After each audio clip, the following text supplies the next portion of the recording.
안녕하십니까. 신조의 쿨톡 시작합니다. 대통령의 디귿자도 꺼내지 마라.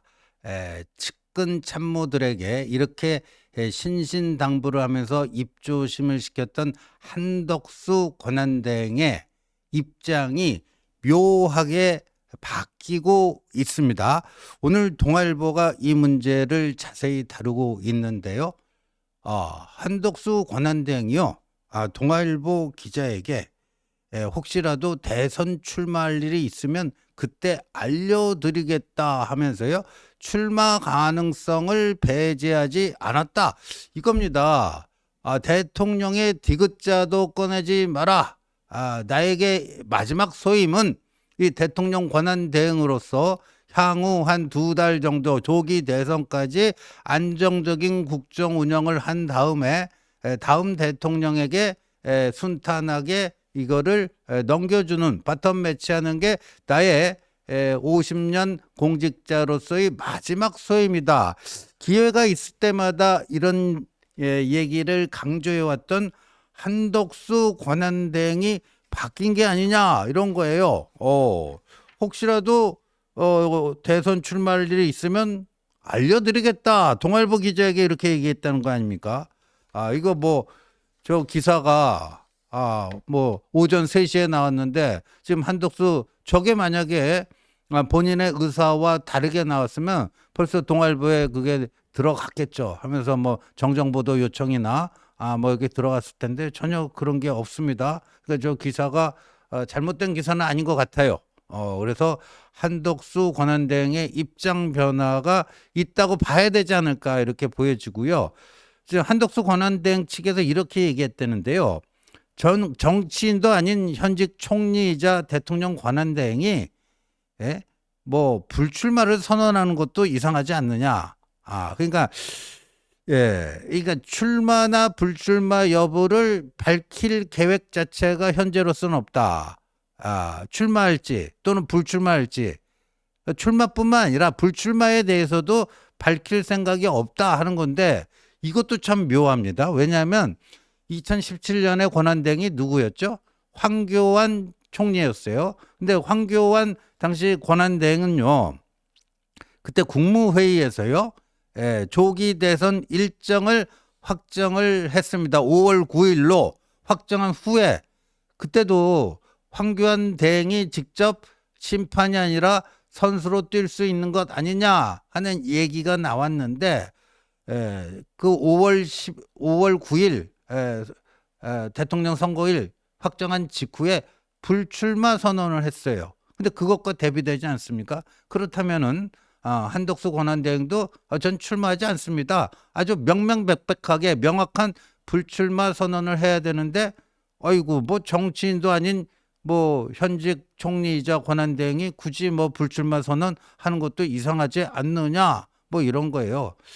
그 당시에는요, 2017년 당시에는 그래도 자유한국당이 마땅한 후보감이 없다 보니까 그래도 황교안 그때 이미지는 굉장히 신선했죠. 정치권은요 늘 여의도 정치권에서 뭐 구정물에 손 담그고 이런 사람보다는 항상 뉴페이스를 좀 찾는 그런 게 있다 보니까 그때 만약에 황교안 대행이 뛰어든다면 예비 경선 없이 본 경선으로 바로 참여시키겠다.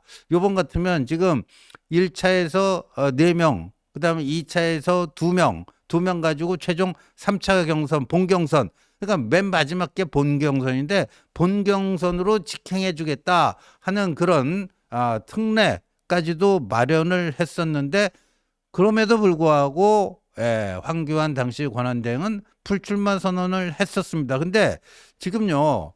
이 한덕수 여기에 대해서 당내에서요. 윤상현 의원이 며칠 전에 한덕수 총리를 찾아가서 출마 요청을 했잖아요. 근데 주로요. 충청권 의원들이 열심히 움직이는 것 같습니다. 박덕흠 의원이라든가 뭐 성일종 의원 일각에서는요. 충청이 지역구였던 정진석 대통령실 비서실장도 한덕수 대망론을 띄우는데 동참하고 있다 하는 거고요.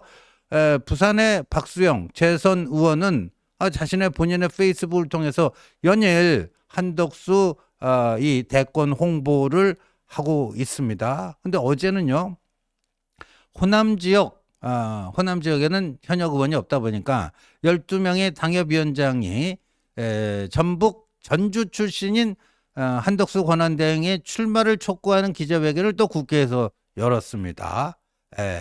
국민의힘의 한 의원이요, 동아일보에 이렇게 얘기했네요.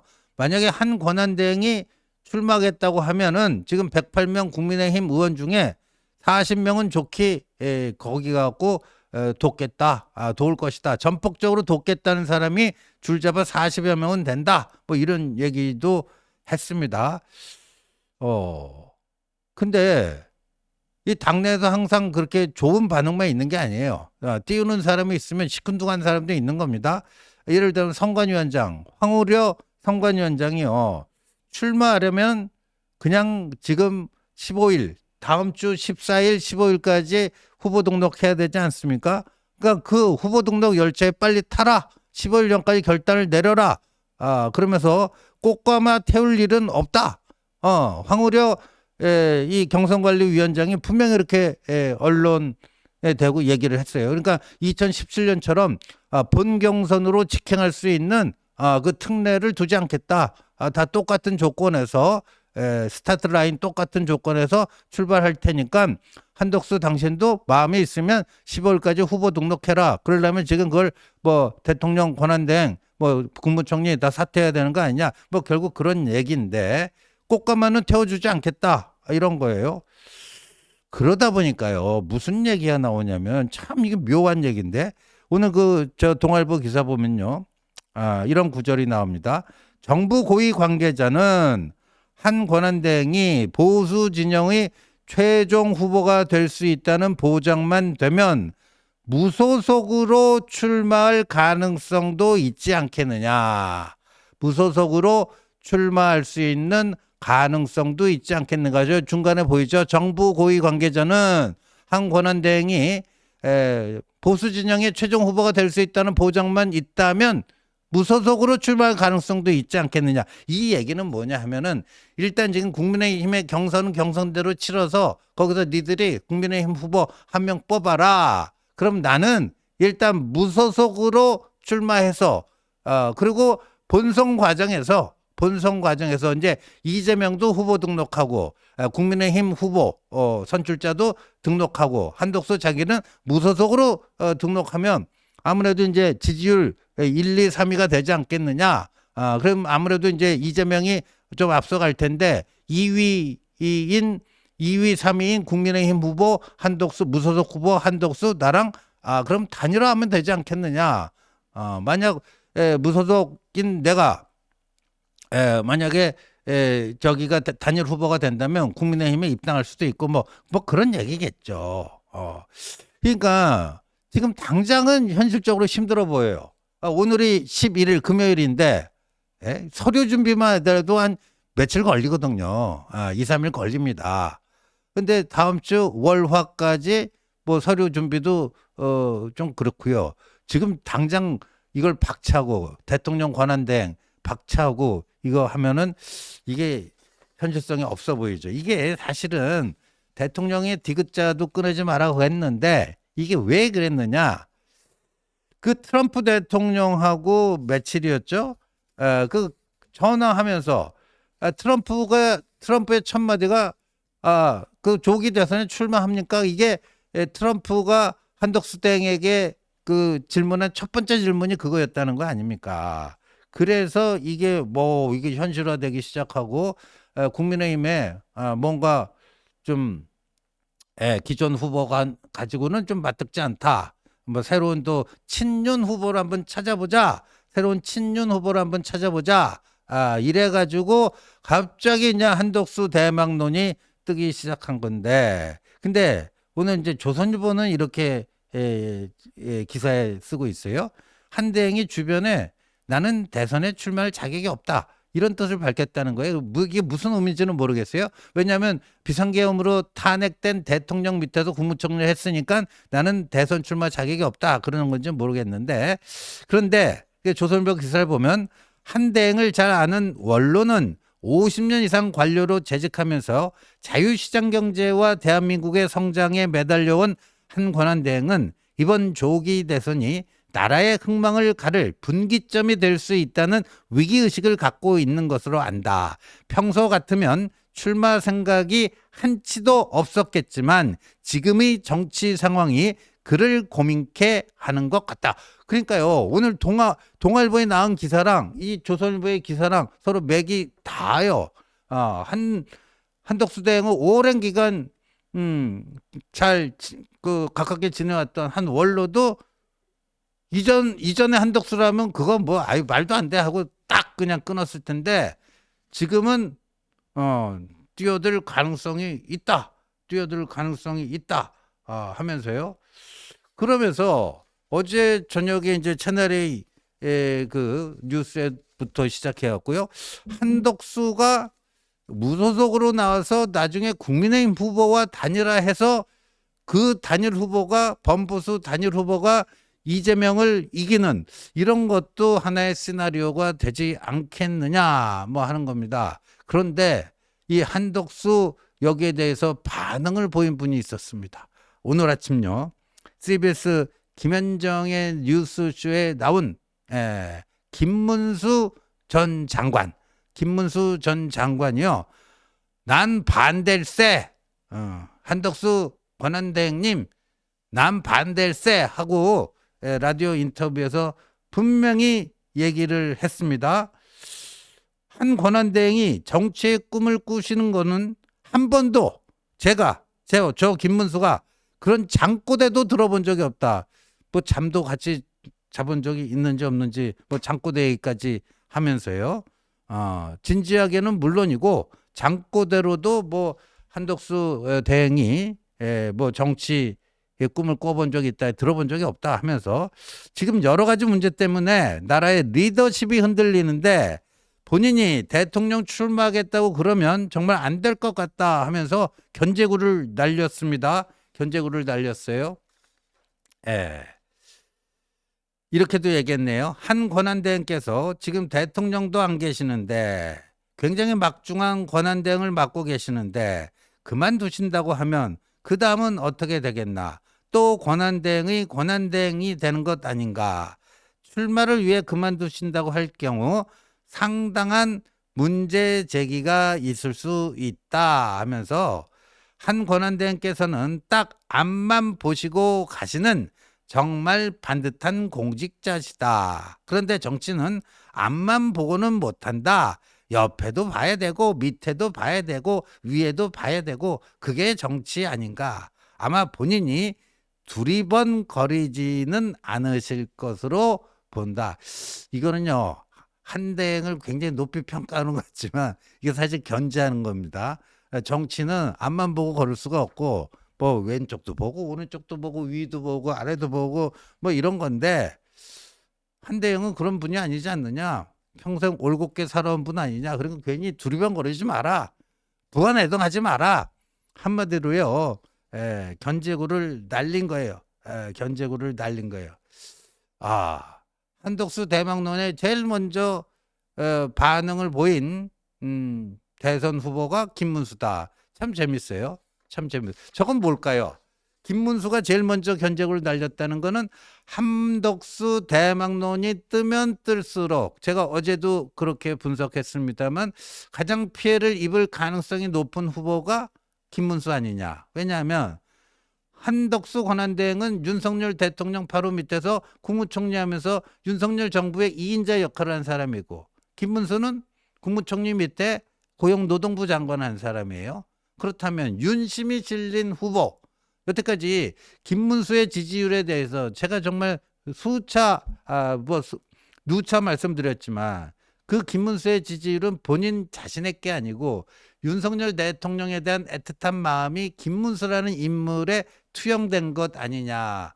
국회 본회의장 석상에서 다 일어나서 국무총리를 비롯해서 국무위원 전원 일어나서 사과하라고 그러는데 혼자 딱 꼿꼿하게 앉아 있었던 그 한 장면 때문에 뜬 건데 그런데 한덕수 대망론이 뜨기 시작하면은 김문수가 상대적으로 이렇게 떨어지는 거 아니냐. 그것 때문에 그건 뭐 어렵지 않게 계산이 됩니다. 그래서 김문수 후보가 저렇게 견제하고 나온 것 아니냐. 이렇게 이제 해석이 되는데요. 그런데 정말 재밌는 거는요. 오늘 한국갤럽 여론조사에요. 처음으로 한덕수 권한대행이 등장을 합니다. 한덕수 권한대행이 등장을 하는데요. 첫 번째 등장을 했는데 2%를 얻었어요. 2%. 그래서 여권 주자 중에는요. 김문수 9%, 홍준표 5, 한동훈 4, 그리고요. 2%가 되게 많습니다. 2%가 되게 많은데 4명이나 있어요. 2%가. 저기 나온 한덕수, 오늘 처음 등장한 한덕수도 2%고 오세훈도 2%고 안철수도 2%고 이준석도 2%입니다. 예? 그러니까 김문수 9, 홍준표 5, 한동훈 4, 오세훈, 안철수, 이준석, 한덕수 4명이 2%. 드디어 한국갤럽 이거는요. 문항을 주질 않아요. 그러니까 객관식이 아니라 주관식입니다. 그러니까 다음 인물 중 누가 차기 대통령으로 적합하다고 생각하십니까? 이렇게 묻는 게 아니라 차기 대통령으로 보기를 주지 않고 누가 좋다고 생각하십니까? 보기를 안 줘요. 예시를 안 주는데 여기에 이 한국갤럽 여론조사에서 한덕수가 2%가 나왔다. 그런데 그러면 지난주 대비 어떻게 되는가? 지난주 대비 어떻게 되는가 봤더니요. 김문수는 지난주에도 9%고 이번 주에도 9%니까 김문수는 크게 손해본 게 없습니다. 그리고 다른 주자들도요. 오세훈도 지난주에 2%고 오늘도 2%니까 한덕수 대행 때문에 뭐 떨어졌다 이런 것도 없고 그런데요. 문제는 뭐냐? 만약에 한덕수 대행이 지금이라도 당장 이 국민의힘 경선판에 뛰어들잖아요. 뛰어들면 빅4 1차에서 4명만 남길 거 아니에요. 1차에서 4명만 남기는데 가장 그러면 기존에 한덕수가 안 들어왔으면 내가 4명 안에 낄 텐데 한덕수가 들어와서 4위 밖으로 5위로 밀릴 위기에 처한 후보가 누구겠느냐. 오늘 이걸 보면은 다름 아닌 오세훈 시장이 되는 것 같아요. 왜? 오세훈도 2%고 한덕수도 2%예요. 그래서 한덕수 등장으로 빅4에서 탈락할 위기에 처하는 거는 뭐 김문수는 아직 여유가 있고 오세훈 시장이 되지 않겠느냐 하는 건데 그런데 이제 김문수 후보 입장에서는 한덕수 총리가 본격적으로 활동을 시작해하고 지지율을 올리기 시작하면은 이게 지지 기반이 겹치니까 본인의 지지율이 내려가지 않겠는가 하는 그 우려와 걱정 때문에 제일 먼저 한덕수 견제에 들어간 게 아닌가 보여집니다. 상대적으로요. 한동훈 후보는요. 지지 기반이 달라요. 한덕수와. 그러니까 한동훈이라는 사람은 윤 대통령 지지 기반하고 대척점에 있는 사람이고 그 뭐 김문수, 뭐 홍준표, 한덕수, 심지어 오세훈도 상당 부분 윤 대통령이 지지 기반하고 겹치기 때문에 이쪽 사람들이 신경을 곤두세울 수밖에 없다 하는 그래서 참 새로운 현상들이 일어나고 있다 하는 말씀 드립니다. 시청해 주셔서 감사합니다.